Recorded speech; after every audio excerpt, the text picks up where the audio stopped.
Está na hora do quadro Conexão Legal, aqui no Conexão 98. Eu vou trazer o Dr. Luiz Gomes em pauta as implicações jurídicas, os aspectos jurídicos desse conflito da guerra na Ucrânia. A Ucrânia que foi invadida pela Rússia, já estamos aí no 9º dia de guerra, infelizmente, mais uma página triste da história mundial, né? O Vladimir Putin autorizou lá o ataque à Ucrânia e realmente cenas dramáticas têm sido vividas pelo mundo afora nos últimos dias. E aí o Dr. Luiz Gomes, no quadro especial de hoje, o Conexão Legal, ele traz pra gente agora a sua análise sobre os aspectos jurídicos desta guerra na Ucrânia. Dr. Luiz Gomes, bom dia, bem-vindo a mais um quadro Conexão Legal. Bom dia, Vanilson, bom dia a todos os ouvintes aí do programa Conexão 98. E essa semana a gente vem no Conexão Legal falar de um assunto que vem sendo divulgado aí durante os últimos dias, a última semana, que tomou conta, né, do dia a dia das pessoas. E está falando da questão da guerra, né, da Rússia contra a Ucrânia e todo o envolvimento jurídico que existe em torno dessa questão. Existe um autor na área do direito, que é o Dworkin, Ronald Dworkin, que ele tem um livro que se chama O Império do Direito. E ele diz que o direito ele está presente em nossas vidas de uma maneira que é visível, né, que a gente consegue enxergar a presença do direito, mas também até de uma forma invisível. A gente não percebe, mas ele afeta a gente no dia a dia.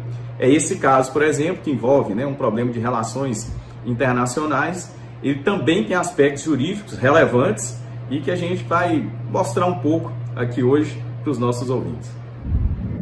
Pois bem, Vanilson, dando aí início ao nosso assunto, a gente percebe nos telejornais, né, e também pelas várias coberturas que estão sendo feitas aí internacionalmente, que os conflitos e as discussões em torno da guerra, né, da Rússia com a Ucrânia, que eles são muito discutidos no âmbito da ONU, do Conselho de Segurança, e eles falam muito em resoluções, em votação por membros, né, por esses países que são membros dessa entidade. Então a gente vai falar um pouco aqui sobre a ONU e essas outras divisões que ela tem e que tratam de assuntos específicos.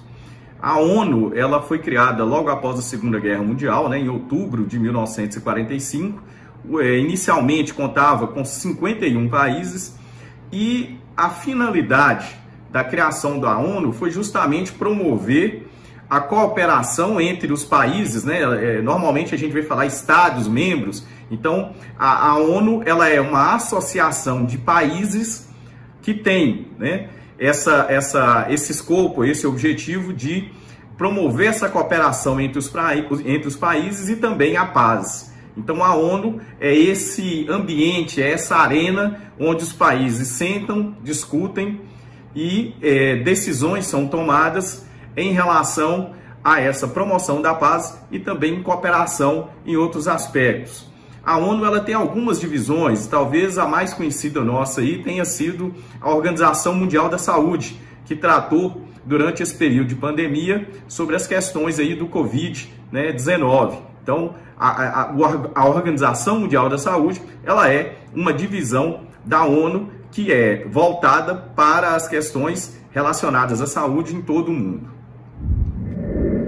Vanilson, aí a gente tem também uma outra divisão, né, dentro da ONU, que é o Conselho de Segurança. Né? Esse aí vem sendo bem discutido aí nos últimos dias, está tendo uma ampla cobertura, né, as suas reuniões estão tendo ampla cobertura na imprensa mundial, e está tratando especificamente do conflito. O Conselho de Segurança da ONU ele é formado por 15 países, sendo 5 permanentes e 10 temporários, né? Eles têm mandato aí de 2 anos, e aí sempre vai sendo rotativa nessa participação. Os 5 países permanentes, eles são Reino Unido, Estados Unidos, França, China e Rússia. Então eles são 5 membros permanentes e esses 5 membros eles têm o poder de veto de qualquer decisão que for tomada no Conselho. E inclusive uma questão que está sendo discutida atualmente é esse poder de veto por parte de quem está sendo alvo de discussão no Conselho, né? Ironicamente, nós tivemos uma reunião do Conselho de Segurança da ONU, no qual a Rússia, que é a grande, vamos dizer assim, aquele ator que está sendo discutido ali em razão da guerra da Rússia com a Ucrânia, a Rússia vetou uma decisão que afetaria ela mesma. Então, eles estão pensando em fazer uma reformulação aí dessas regras, porque pode acabar inviabilizando. Ainda mais se a gente considerar que nós temos Estados Unidos, China e Rússia como membros permanentes, e que esses países vira e mexe, volta e meia, eles sempre estão envolvidos aí em conflitos, né, entre eles. Então, o Conselho de Segurança, ele é esse órgão que descende, né, da ONU e que tem por finalidade discutir essas questões de segurança e decisões relacionadas a esses conflitos, né, sempre, como eu disse, no intuito de manter a paz e a cooperação entre os países. Por fim, Vanilson, a gente quer aqui, né, abordar a questão da participação do Brasil nessas votações, nessas reuniões internacionais em que está sendo discutida a guerra da Ucrânia da Rússia contra a Ucrânia. Todos sabem que um presidente, quando ele assume o cargo, ele tem que fazer um juramento de cumprir a Constituição. Não só o presidente, governadores, prefeitos, as autoridades, né, representativas aí dos poderes públicos, todas elas devem fazer o juramento em relação à Constituição, né? E aí, no caso do Brasil, o presidente, né, que é a autoridade máxima, ele se compromete em cumprir a Constituição e, em situações como essa que vem ocorrendo em relação à guerra, a Constituição Federal, ela traz objetivos e princípios que devem ser observados pelas autoridades. Então, alguns críticos, né, a gente vem percebendo algumas críticas em relação à atuação do Brasil, né? O presidente, inicialmente, manifestou, né, uma intenção de se manter neutro em relação ao conflito. Só que neutralidade é um conceito em relações públicas, né, em relações internacionais, é um conceito que vem até caindo em desuso, porque à medida em que alguém se coloca como neutro, ele não está promovendo a paz, ele não está do lado daquelas pessoas que buscam resolver o conflito e estabelecer a paz. A neutralidade significa que ele não vai interferir nem de um lado nem do outro, e isso nas relações internacionais demonstra que ele não irá, né, ter nenhum tipo de atitude no sentido de encerrar o conflito. E, ironicamente, também a gente tem aí uma situação na qual o embaixador representante do Brasil nessas reuniões, eles vêm se posicionando em conjunto com os demais países, aprovando resoluções e vetos contra a Rússia. Ao passo que o nosso presidente, ele se manifestou pela neutralidade. Existe, aí, né, o cidadão comum pode se perguntar, mas o que isso tem de jurídico?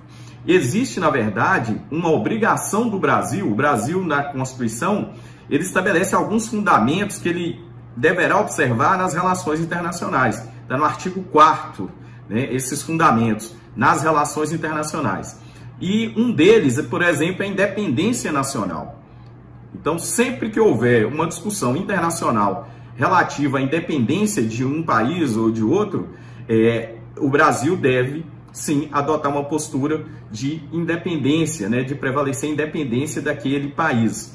A gente também tem a questão da autodeterminação dos povos, ou seja, os povos eles têm o direito de se autodeterminarem, né, de dizer como eles vão atuar nas suas relações, na sua vida cotidiana, sem a ingerência de outros países.